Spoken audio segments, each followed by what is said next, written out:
Okay, so welcome to Sydney Scenic Trails interview series. This particular episode is with Warren Rolfe, who is a friend of mine, but is also in our running group. He's one of our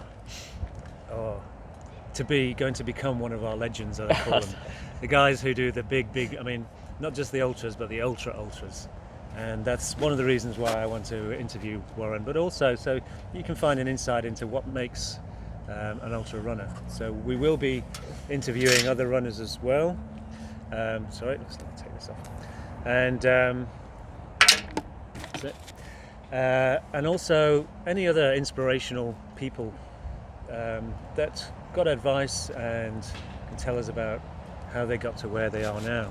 So yeah, the reason I've chosen Warren today is because in about 2 to 3 months in November, Warren is going to be running what's called the Great Southern Endurance Run. Great Southern Endurance Run, which a few of our guys at Trailblazers did a few years ago, and it's a very grueling run. It's 100 miles. So what's that, about 165? It's 185. 185 kilometres.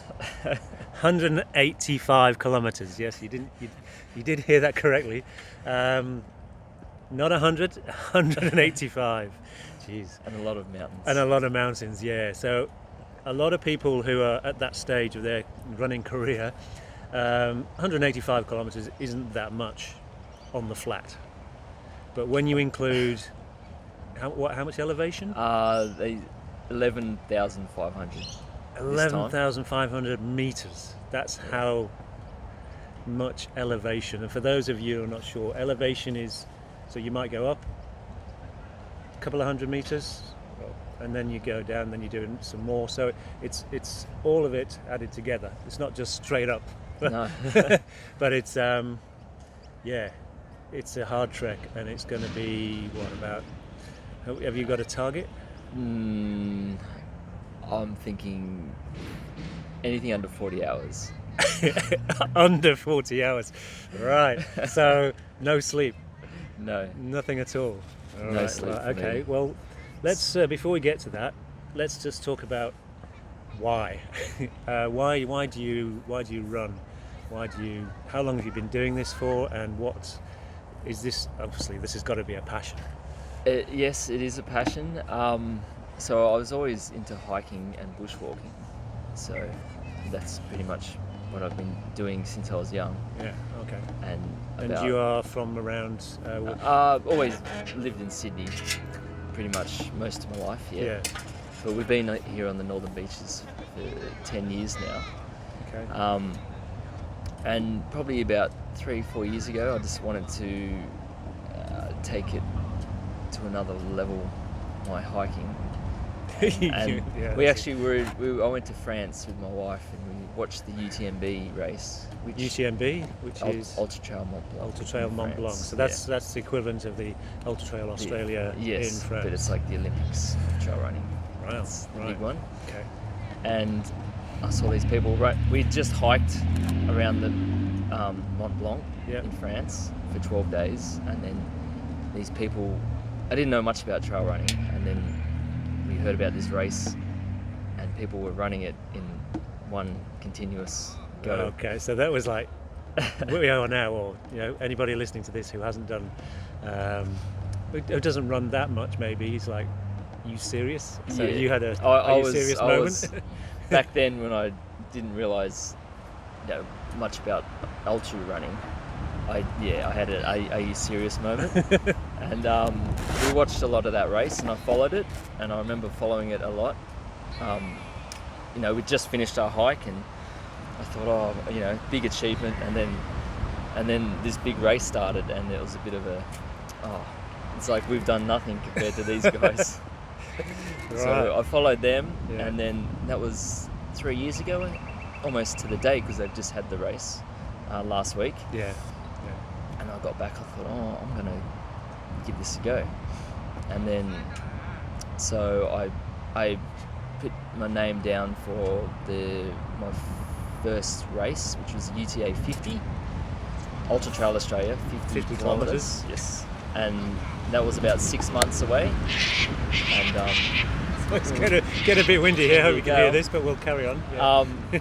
And that was about 6 months away, and I actually, one of my wife's friends, she doesn't live in Sydney, but when I decided to take it seriously, she wrote me a bit of a program, which I followed, and that seemed to work, and slowly went from barely being able to run around this lake that we're sitting in front of, which is about 8 kilometres. Yeah. I could barely run around that, and now I just, no, you just it's a recovery run. Yeah, so it changes. Yeah, so we're actually sat on Narrabeen Lake. It was really still. Yeah. It was forecast wind today, so it started to happen now. So right. I'm hoping the rain. I don't think it's going to forecast rain, but anyway, yeah. So for those people who might be listening abroad, internationally, or even the rest of Australia, Narrabeen Lake is, or Narrabeen Lagoon as it was renamed. It's an 8.5 kilometre circuit, and we all done it. Lots of people walk it, cycle it, come out with the kids. It's a really nice walk and run, but 8.5 kilometres when you've done a 50 is fairly, it's okay. It's what Warren just said, a recovery run, so maybe the day after. And Warren's then gone on from doing the 50. So the 50 kilometre ultra trail is in the Blue Mountains once a year, and they also do 100 as well. So I do believe, so you've been running now for 3 years, about 3? Yeah, about 3, almost 3 years now. 3 years, because I remember the race that inspired me has just happened last week. Okay, yeah. So, and last year you did your first 100k. 100 kilometres. Yeah. Same event, a longer distance. Yeah. Which you did as well. Oh no, I'd not done that one. You did another one last year, didn't you? Your first 100k. Oh, sorry, yeah, you're right. Yeah, the Alpine Challenge, which is in Victoria. Which you came second. In his first 100 kilometre race. Now, I've been told that by Warren and just a few other people that was a really good effort and a really good thing to come second. But compared to the UTA Australia in the Blue Mountains, it was a lot flatter. Is that right? Yeah. So, how long did it take you to do your first 100k? That was about 11 and a half hours. 11 and a half hours. Okay, so just to put that into perspective, if you're doing a walk, let's say a walk on a fairly flat walk, walking about 6 kilometres an hour, do the maths. Warren did it in 11 hours. So we then did UTA Australia, so a lot of us enter, and I myself, I did the 100 as well this year, my first one. And I'll just let you know that there is a few more ups and downs in that. It took me 16 hours and 48 minutes, and I was very pleased with that. Warren, how long did it take you? Race time was 12 hours 18 minutes. 12 hours 18 minutes, so 4 hours, 4.5, whatever it is, quicker than I did it. So this just tells you what sort of person, what sort of runner Warren actually is. He's not by any means the only one. There are others, especially in our group, but I would say that Warren's one of the most up-and-coming runners that I know, and people in our Trailblazers group know, because we do talk about him a lot, even when he's not there. Because we've got a bet going on as to see what time he'll get in the GSER. Oh God, I don't even have a clue. So, because we know that a couple of our guys, Scott and Dave Briscoe, they did theirs in around, was it Dave, about 36 and... Oh, Dave was, don't quote me. No, 40. Scott was 43 hours. Dave Bristow was a bit quicker. Yeah. A bit longer, around the same. Yeah, around over the 40 hours anyway. Which we're both very pleased with, because it is a grueling course. And Warren's going for under 40. Oh, and I think we had a talk. There was one, because we meet every Sunday morning. Warren wasn't there at the time. I was chatting to another couple, and we reckon about mid-30s. So what we're going to do in about 3 months' time, when Warren's done his race and he's recovered, because it will take a long time to recover from that, I think. From that one? Yeah. We're going to interview him again, don't worry about it, and we will see how he went. So yeah, you can see there's a real passion. Warren goes out running most days. His pace, which is how many minutes per kilometre, is fast, and I know that. So I've seen it. He does a quick trip around the lake in probably about half an hour. So that's not that quick. I'd like to. Quick. So yeah, that's Warren's story. Short and sweet so far. Short and sweet. So that's what amazes me, because it is so short. He's only been running for pretty much the same time as I have. He has got about 10 years on me. So Yes. Okay. but I'm never going to get to that point. I may one day do a 100 miler. Probably not the I'm sure you GCR. will. Maybe the one of the flatter ones, but because I do. GCR's a bit tricky. Yeah. One of the harder ones you can choose. So. I don't mind the distance or the time. It's the not having the sleep that's concerning me. Yeah. But with all these runs, whether you're doing a 1K, 5, 10, it's all a mental. Once you get over that mental hurdle, you can do it. And so that's going to be the biggest. Like I don't think I have really had to struggle mentally, but this race will push me to those limits, which is why I want to do it. Definitely.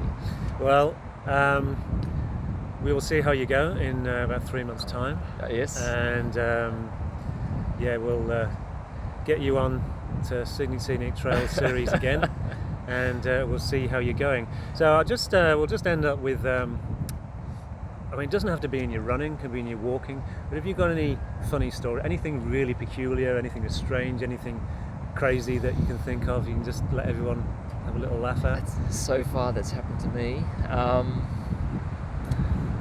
I did go for a run about a month ago. It's probably the first time it's happened to me. I started at midnight and I ran... We started at midnight and I ran with a friend up to the top of a mountain in the Blue Mountains, and then he continued on and I decided to come back. Well, that was the plan, because he was doing something bigger. And I ran back down to the river, and I always hear about people hallucinating from sleep deprivation, and this was about 10 a.m, 11 a.m. So you've been running for Well, I hadn't even 10 slept hours. the night before, and plus the 10 hours running. Yeah. And I was just down at the river refilling my water bottles, and the first time I was hearing voices because of the river, the running river. Yeah. And I always thought, that'll never happen to me. But I just remember standing there looking around going, but I realised what was happening. I thought, I'm hearing things. I know there's not people here, but I can hear people chatting away.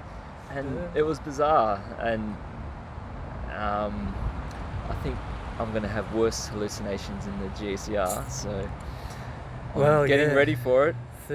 What time do you start that race? 5 a.m. 5 So a.m. it's a good time. So 24 hours, another 5 a.m, and then another 16, let's say 17 hours after that. So there'll be at least one night. Yeah. Definitely one whole night. And you can sleep if you want, can't you? You can. Yeah. So there'll be one whole night, one day, one night, one day minimum. Yeah. Wow. And then Saturday night, I would hope to finish in the dark. God. The next following night. Mental. Yeah. So, wow. But I'm in a weird way. I'm looking forward to it. Well, yeah, you wouldn't do it, would you? I mean, it's like I say. I think it depends what level you're at. But the same people think the same things. Obviously, they're not going to hallucinate doing a 10k run, hopefully. But even doing a 10k run when all you've done is a 1k run is a massive thing. That's right. And it's the same. I suppose the same. It's hard to think of it as the same, but to you, a 10k run is the same as somebody doing, like, maybe just some. What I'm trying to say here, you doing a 10k run is like somebody just walking to the bottom of the end of their drive, compared to them doing a 10k run, and you doing the GSCR, that's It's all relative. Relative, that's the word. Yeah. Yeah. So it's all relative, folks. Anyone can do it. Warren's They can. 3 years They can. now. He did have all his hiking background behind him, Yeah. but It you does know, help. it does help. Yeah. I had a good base, Yeah. I believe, yeah. but I did need to do a lot, Yeah. Well. and you the have. hard work pays off for everyone. All right. Yeah. Well. Good luck, Thanks, Steve. and we'll see how you're going In a in few months. 3 months' time, and we'll see you again. And so, everybody who's listening, keep your eyes on the blog. Make sure you click on the comments and get in an email so you know when this is coming up again. And we'll be having another interview next week, probably with Jo Wood from Aspire 2, She's who my coach. she's actually Warren's coach. And you're your coach. Yeah, and she's done a bit of coaching with me. So she has her own Run Ready strength program, and she's also an ultra runner as well. She's done the 100k, Very good. and yeah, she's one of Warren's coaches. And her strength training has helped a lot too. Right. A lot. Well, I've been doing it twice a week Yeah. for a while, There you go. and that's key. Okay. So All right. Joe does a good job. We can make sure you're listening to that. So thank you and for listening to Sydney Scenic Trails episodes, and we will see you next week. Ciao. Ciao. I Awesome. never say ciao.